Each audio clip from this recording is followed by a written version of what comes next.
Malam, Bapak Ibu yang terkasih, teman-teman yang tercinta, kita berkumpul lagi malam hari ini untuk merenungkan sabda Tuhan.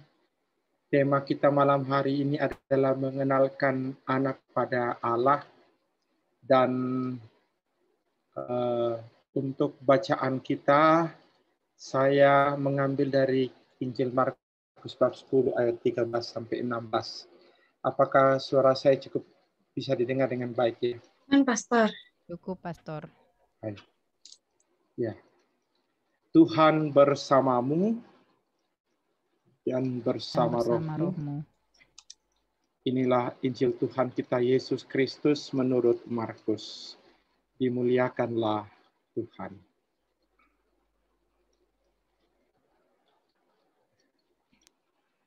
Lalu orang membawa anak-anak kecil kepada Yesus supaya ia menjamah mereka, tetapi murid-muridnya memarahi orang-orang itu. Ketika Yesus melihat hal itu, ia marah dan berkata kepada mereka,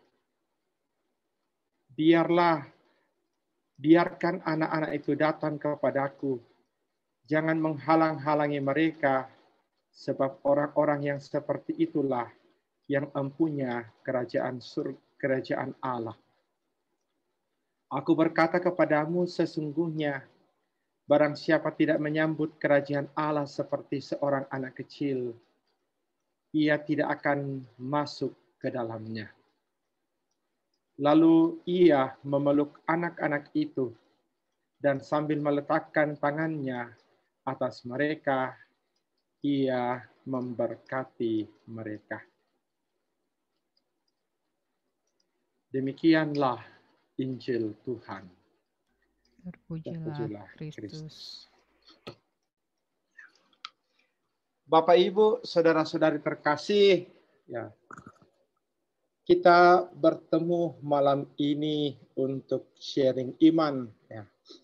Saya mohon maaf kita bertemu tidak dalam keadaan yang cukup baik karena sebenarnya sudah 2 minggu terakhir saya kurang merasa nyaman, kurang enak dengan kondisi saya, tetapi terus paksa bekerja.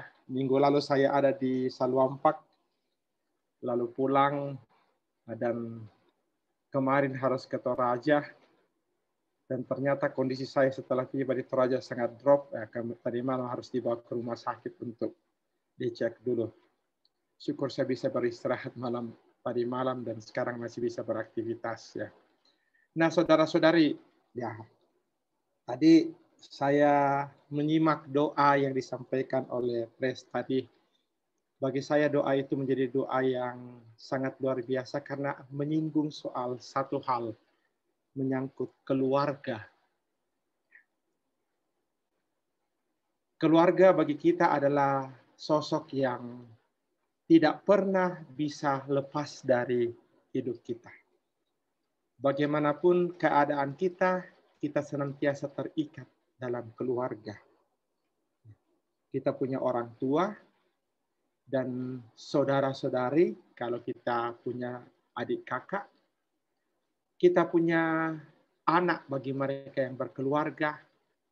Kalaupun tidak punya anak, kita masih punya sahabat-sahabat, sepupu-sepupu dan sebagainya. Ya. Bagi mereka yang sudah punya cucu, tentu batasan keluarga itu menjadi lebih luas lagi. Ya. Nah, itu sebabnya mengapa keluarga menjadi begitu penting di dalam kehidupan kita sehari-hari. Dan malam hari ini kita diajak merenungkan sebuah tema yang sangat berkaitan dengan hidup keluarga. Mengenalkan anak kepada Allah. Ini salah satu tugas yang sangat besar yang menjadi fungsi dan tanggung jawab dari sebuah keluarga. Menurut hukum gereja, salah satu tujuan dari perkawinan itu adalah melanjutkan keturunan. Itu menurut apa yang disampaikan dalam hukum gereja. Dan bukankah itu juga yang disampaikan oleh kitab suci ya kepada mereka yang berkeluarga, beranak cucu dan berkembang biaklah. Nah, jadi kita sudah tahu betapa pentingnya keluarga. Keluarga memaknai ya, kehidupan kita dan sekaligus keluarga merupakan jalan atau cara untuk melanjutkan karya penciptaan yang sudah dimulai oleh Tuhan Allah selama ini. Sebagai tanda syukur untuk hadirnya keluarga di dalam kehidupan saya, ya saya akan memulai dengan sebuah sharing tentang pengalaman masa kecil saya. Ya. Saya lahir, tumbuh, dan berkembang di dalam keluarga yang sangat sederhana. Tetapi ada satu hal yang saya sangat banggakan, saya sangat gembira. Saya boleh mengalami masa kecil dengan penuh kebahagiaan. Ya. Seperti pada gambar di situ, ya. Itu salah satu hobi saya ketika masa kecil. Itu bermain apa itu ban itu ataupun naik sepeda ya. Dan satu hal kalau mau dilihat dalam kehidupan masa kecil saya itu saya memang bertumbuh dengan dukungan yang luar biasa dari orang tua, keluarga saya dan orang-orang sekitar saya.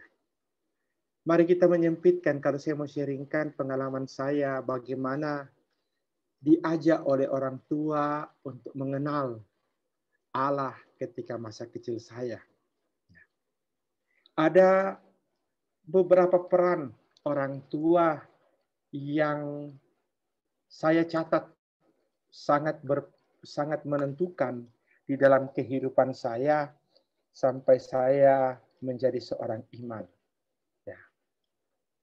Dan peran itulah yang membuat saya meyakini bahwa kedua orang tua saya pada waktu itu justru sangat menghidupi apa yang menjadi pesan Tuhan Yesus tadi.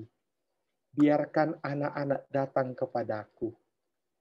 Janganlah menghalang-halangi mereka, sebab orang-orang seperti itulah yang mempunyai kerajaan Allah. Saya tumbuh dan besar di dalam keluarga kami bersaudara 3 orang. Dan saya ingat ketika berada pada masa kecil ya, tidak jarang pada malam hari ya, mama itu mengumpulkan kami dan mengajak kami untuk belajar berdoa. Salah satu hal yang saya ingat baik waktu itu adalah kita itu diajar berdoa Bapa kami pada malam hari. Ya. Diajak menghafal, jadi waktu itu sarana-sarana sangat kurang ya. Saya ingat Mada Bakti pun hanya satu yang ada di rumah. Jadi mama membaca, lalu kami mengulang beberapa kali seperti itu. Ya,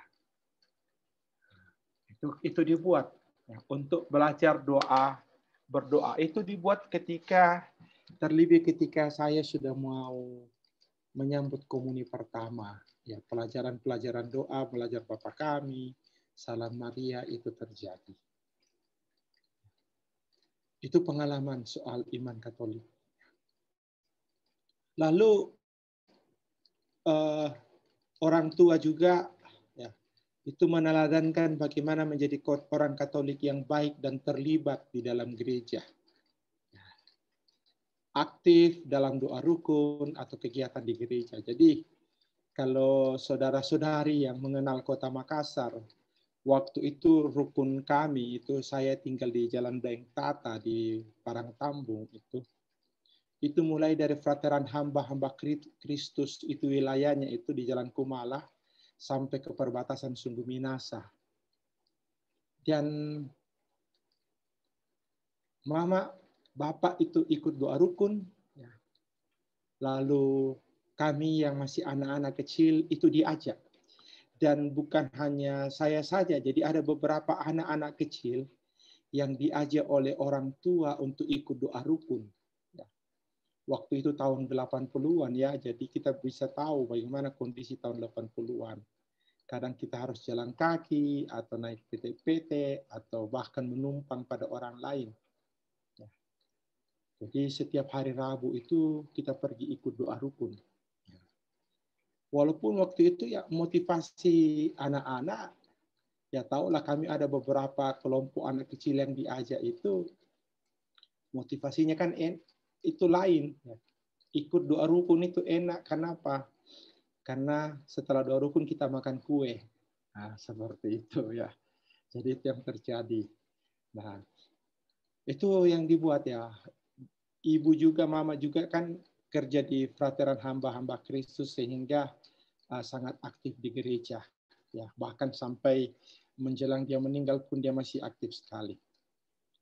Lalu yang ketiga, pengalaman masa kecil yang saya alami bagaimana orang tua saya mendekatkan saya pada Allah, kepada gereja. Itu pintu itu dibukakan untuk semakin dekat kepada Allah. Saya menghabiskan masa kecil dengan bergereja di Frateran Hamba-Hamba Kristus di Jalan Kumala. Dan saya tahu persis mama yang kerja di Frateran di situ meminta frater, ya kita pasti masih kenal frater almarhum Frater Bosco untuk mendampingi kami. Ya. Jadi saya dan adik saya, lalu ada beberapa teman-teman itu menjadi misioner. Ya. Jadi frater itu diberikan kesempatan untuk mendampingi kami, bahkan Frater Bosco itu dengan penuh keceriaan, penuh kegembiraan selalu menjemput kami hari Minggu, dibonceng naik sepeda ketika belum tahu naik sepeda untuk pergi jadi misioner. Jadi begitulah peran serta orang tua yang saya rasakan sangat luar biasa dalam membentuk iman saya. Dan saya sungguh yakin peran seperti inilah yang akhirnya secara langsung maupun tidak langsung itu membuat benih-benih iman, benih-benih panggilan itu tumbuh. Ya. Saya berkeingin akhirnya menjadi masuk ke seminari itu justru karena situasi seperti ini. Setelah menjadi misioner dan diajak ke sana kemari, akhirnya itu yang terjadi. Itu sering masa kecil saya untuk menggambarkan bagaimana sih sebenarnya orang tua senantiasa diharapkan berperan serta. Betapa saya sangat mengapresiasi, sangat bersyukur karena boleh mendapatkan pengalaman-pengalaman seperti itu. Pelajaran-pelajaran agama, belajar agama, doa-doa itu memang masih begitu mudah.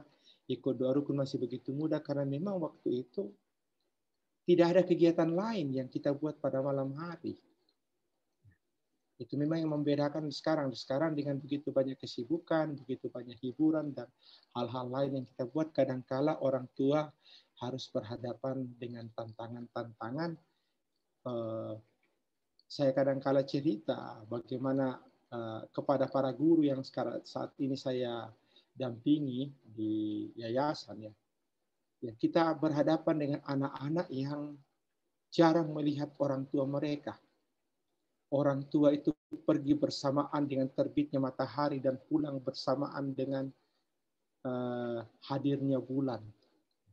Kadang-kala kita menemui hal seperti itu. Anak-anak itu tidak lagi mengenal cukup banyak pendampingan dari orang tua mereka. Saya bersyukur saya mengalami masa di mana orang tua itu begitu hadir, begitu dekat. Pertanyaannya sekarang, bagi gereja, bagi iman Kristiani, mengapa peran serta orang tua itu menjadi sangat penting? Mengapa orang tua itu punya peran dalam mengantar anak-anak datang kepada Tuhan. Nah, peran ini kan sebenarnya sudah peran yang sudah muncul sejak zaman dulu dalam kitab suci. Kalau kita lihat tadi, orang tua yang membawa anak. Nah, orang tua membawa anak dekat kepada Yesus, tapi orang lain menghalangi. Nah, mengapa peran itu harus ada dalam diri orang tua? Saya mengutip apa yang dikatakan oleh Bapak Suci pada pesta pembaptisan Tuhan. Ya, itu ada sebuah kebiasaan di Kapel Sistine. Setiap pesta pembaptisan Tuhan itu Paus membaptis anak-anak. Ya. Dan dalam pesta pembaptisan Tuhan satu kali, Sri Paus itu memberikan khotbah yang kalau kita bahasakan ya dalam bahasa kita, dia memberi nasihat tentang mewariskan iman kepada anak. Paus mengatakan seperti ini, kutipan dari kata-kata Paus ya. Yang penting adalah mentransmisikan iman dengan kehidupan iman Anda. Bahwa mereka melihat cinta pasangan, bahwa mereka melihat kedamaian rumah, bahwa mereka melihat bahwa Yesus ada di sana. Ini pesan Bapak Suci kepada orang tua yang anak-anaknya dibaptis pada waktu itu. Dia meminta supaya orang tua itu mentransmisikan, mengalirkan, memindahkan, mewariskan iman dalam kehidupan sehari-hari kepada anak. Dan iman itu ternyata bukanlah sekedar bukan sekedar soal hafal doa-doa dan sebagainya. Iman itu tampak sebagaimana dikatakan oleh Santo Paulus. Iman hadir dalam perbuatan. Bahwa anak-anak itu boleh melihat cinta ayah dan ibu terpelihara. Anak bisa memahami yang namanya kasih, yang namanya cinta, yang menjadi senjata utama Allah dalam hidup ini ketika mereka bisa melihat bahwa suami dan istri, ayah dan ibu mereka hidup rukun.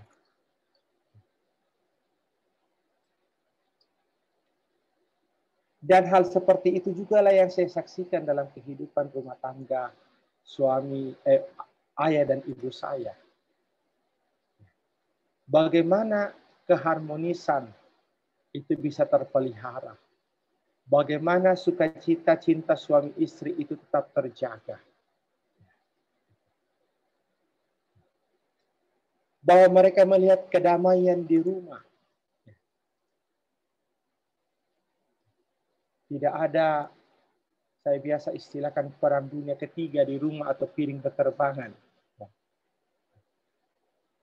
Bahwa mereka bisa melihat bahwa Yesus ada di sana.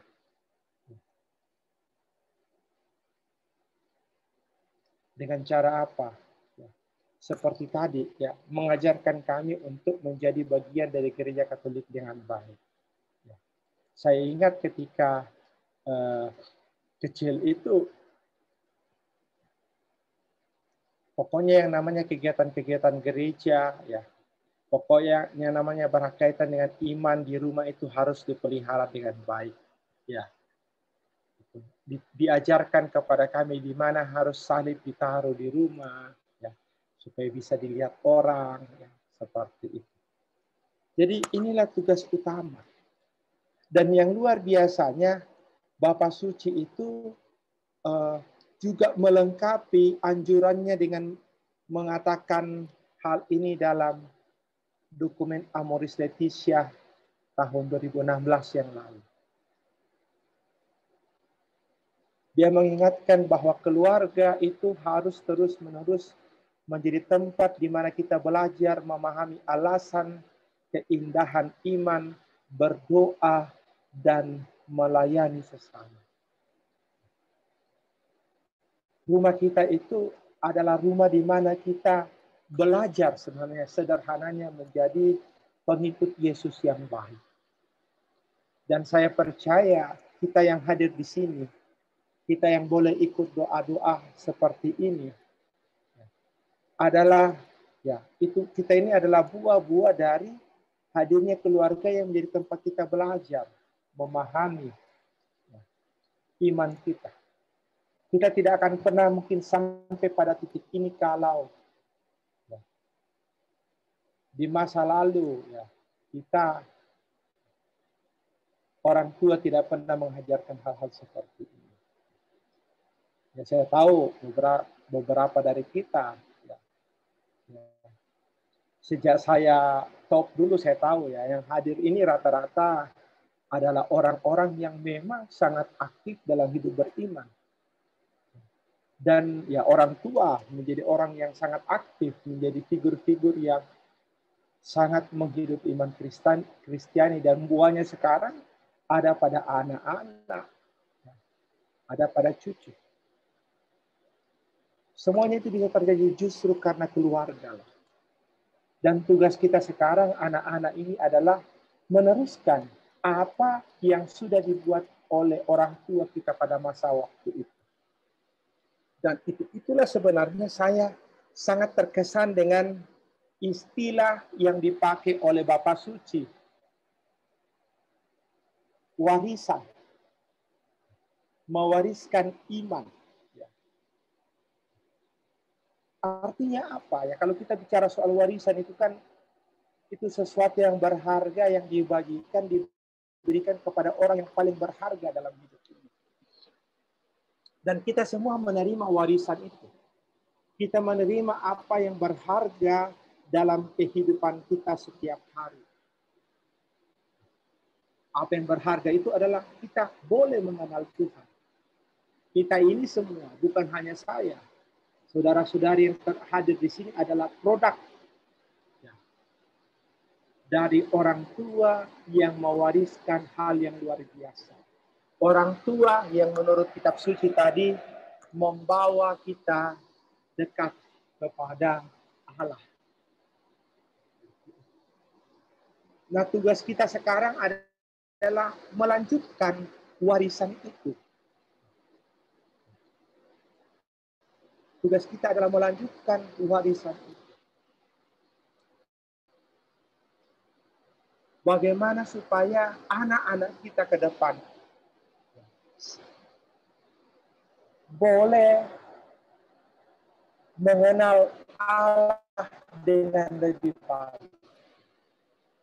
Dan untuk itulah malam hari ini saya menawarkan 4 prinsip dasar yang harus kita buat supaya kita boleh melanjutkan warisan iman yang sudah kita terima selama ini. Yang pertama, kita harus orang tua sebagai orang tua, kita harus menyadari bahwa kita adalah pewarta dan pendidik iman pertama dan utama bagi anak-anak kita. Jadi adalah pendidik iman pertama dan utama. Bukanlah tugas guru guru agama atau pembimbing kami untuk mengenalkan iman. Yang pertama harus membuat itu adalah orang tua. Maka atmosfer kekatolikan itu harus dijaga sejak awal di rumah. Mohon maaf saya berani mengatakan ini bahwa begitu banyak kita melihat keluarga kita mungkin yang akhirnya ketika memasuki usia dewasa meninggalkan iman Katolik. Mengapa itu terjadi?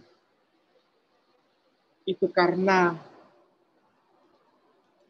ada kelalaian dari orang tua untuk menciptakan atmosfer kekatolikan sejak awal di dalam rumah. Dan inilah justru yang menjadi tantangan kita. Saya bergelut di dunia pendidikan ya. Dan selama masa pandemi ini kan banyak orang tua yang merasa bahwa tugas mereka, tugas guru itu mereka ambil alih. Tetapi justru dalam pertemuan dengan beberapa orang tua, saya mengingatkan kepada para orang tua, ingat Anda adalah pendidik pertama dan utama bagi anak-anak. Jangan pernah kita lupa. Nah, salah satunya caranya adalah ciptakan atmosfer kekatolikan. Jangan sampai nuansa hidup kekatolikan itu hilang di dalam keseharian kita sebagai keluarga. Itu prinsip dasar warisan iman yang pertama. Yang kedua, kalau kita membuat anak-anak kita itu, keluarga kita itu dapat terus dekat kepada Allah, maka lakukanlah itu sejak dini dan berlangsung terus-menerus. Saya sengaja mengambil gambar ini untuk memperlihatkan dua hal. Yang pertama, gambar anak kecil ini sebenarnya mau mengatakan bahwa sebagai orang tua kita wajib memiliki kewajiban untuk mendampingi pembinaan iman anak sejak awalnya. Suatu saat saya pergi mengunjungi orang yang baru melahirkan. Lalu orang tuanya minta saya doakan mereka. Lalu setelah saya doakan, saya beri berkat. Apa yang dilakukan ibu itu setelah saya beri berkat? Ini bayi yang belum lama lahir ini. Dia buatkan tanda salib. Jadi dia ambil tangan anaknya lalu membuatkan tanda salib. Saya salut pada anak ibu itu. Jadi anak ini belum tahu apa-apa, tetapi orang tuanya itu sudah mengajak dia membuat tanda salib. Dan saya yakin ini akan terekam dalam memori anak. Itu dengan simbol anak kecil. Lalu ada simbol orang tua. Yang saya mau katakan di sini adalah sebagai orang tua memang kita punya tanggung jawab untuk mendidik, membesarkan, dan mengantar kepada kedewasaan. Tetapi apakah setelah anak-anak kita itu dewasa, punya keluarga, lalu orang tua lepas tangan? Menurut saya tidak. Sampai ajal memanggil kita, kita tetap orang tua yang bertanggung jawab, yang masih punya peran dan tanggung jawab untuk mendampingi iman anak kita. Karena kita mewariskan sesuatu yang berharga kepada anak. Kenapa, Dek? Takut ini keberangkatan dilarang. Kadangkala kan mencari proposal. Kadangkala kan yang terjadi seperti ini. Dewasa kita akan mengatakan, sudah besar nih dia tahu membedakan mana yang baik dan mana yang buruk. Tetapi kalau kita memahami dengan baik apa yang dimaksud dengan mewariskan iman, maka kita punya tanggung jawab untuk tetap mendampingi. Pun ketika anak-anak kita sudah masuk pada kedewasaan. Lalu yang berikut, yang penting dalam pewarisan iman itu adalah keteladanan yang baik.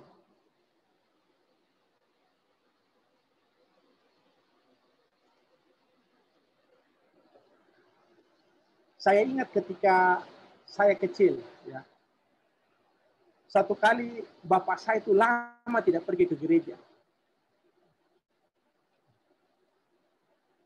Lalu saya menjadi ikut malas ke gereja. Lalu mama itu bertanya, ya agak marah. Kenapa kau malas sekali ke gereja? Selesai jawab, bapak sendiri malas ke gereja. Sepertinya hal itu sepertinya membuat ayah saya itu kaget. Dan akhirnya sejak saat itu menjadi semangatnya ke gereja itu tumbuh lagi. Dan kiranya hal seperti itulah ya yang dilihat oleh anak-anak kita. Anak-anak sangat mudah merekam dan mengikuti apa yang dia lihat. Kalau di rumah kita selalu menuntut anak-anak kita rajin berdoa, tetapi kita sendiri berdoa, hidup rukun dengan orang lain, tetapi hidup kita pertengkaran, sulit bagi kita. Kita hanya bisa mewariskan iman yang baik kalau kita menunjukkan keteladanan hidup. Dan yang keempat adalah ini yang saya maksudkan. Sembari orang tua melaksanakan fungsi dan tugasnya untuk mendampingi iman anak, jangan pernah lupa bahwa orang tua juga perlu bekerja sama dengan pihak-pihak yang lain. Dan itu pengalaman saya tadi. Bagaimana saya itu bisa menjadi semakin dekat kepada Allah justru karena orang tua mengundang, membiarkan Pater Bosco dan kawan-kawan untuk ikut mendampingi. Ini ada satu pengalaman lucu, ya bukan lucu sih sebenarnya, agak unik. Jadi ketika saya sudah di SMP, saya diikutkan di kegiatan bina remaja yang didampingi Pater hamba-hamba Kristus.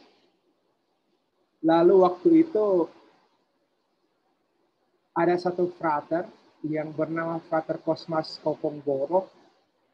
Sekarang sudah pastor Kosmas Kopongboro karena dia meninggalkan HK dan masuk seminar. Yang menjadi pendamping saya.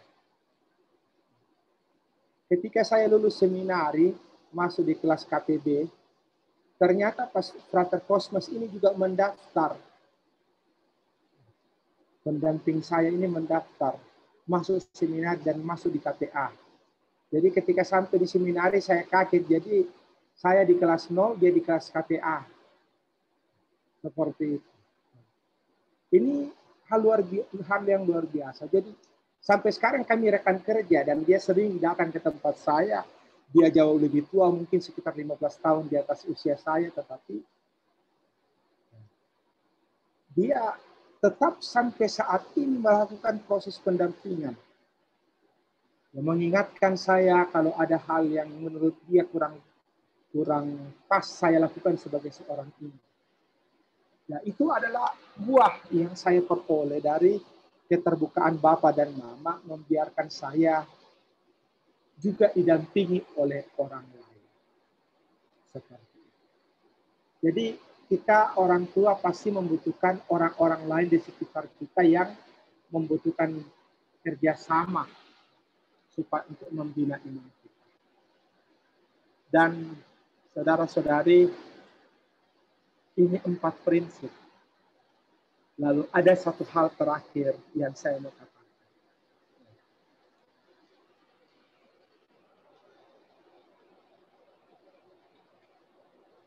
Kita hanya mungkin membina anak-anak kita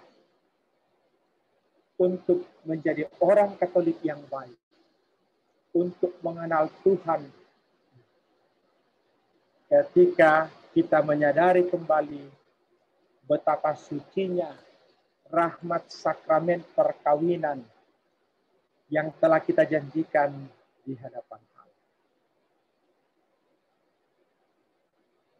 Dan baik malam bagi saya, justru inilah mungkin yang harus menjadi dasar bagi kita semua untuk bisa mengenalkan anak-anak kita kepada Allah. Sadari kembali betapa sucinya rahmat sakramen itu. Salah satu janji perkawinan yang kita sampaikan di hadapan Allah adalah ketika kita menjawab pertanyaan ini. Bersediakah Anda melahirkan membesarkan anak-anak seturut dengan iman Katolik? Dan kita menjawab, ya, saya bersedia. Kita mengucapkan janji itu di hadapan Allah. Dan janji di hadapan Allah adalah sesuatu yang bukan sekedar kita ucapkan, tetapi harus kita katakan. Harus kita wujudkan dalam kehidupan kita sehari. Nah, ini 5 hal mendasar yang wajib kita lakukan kalau memang kita sungguh-sungguh mau mengantar anak-anak kita itu kembali kepada Allah. Dan akhirnya kata-kata anak ini bisa menjadi sebuah renungan bagi kita.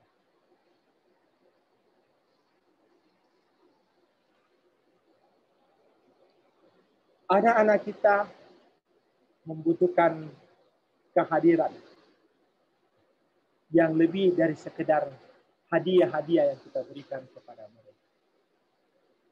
Kita sebagai orang tua dituntut selalu harus hadir di samping anak-anak kita agar mereka bisa menikmati masa-masa indah di masa kecilnya, mengenal Tuhan, masa-masa indah di masa dewasanya untuk menikmati Tuhan. Ingatlah sekali lagi apa yang dikatakan oleh Bapak Suci. Tugas orang tua adalah mewariskan iman kepada anak-anak kita. Demikian beberapa hal yang saya coba bagikan. Semoga bermanfaat. Tuhan memberkati kita semua.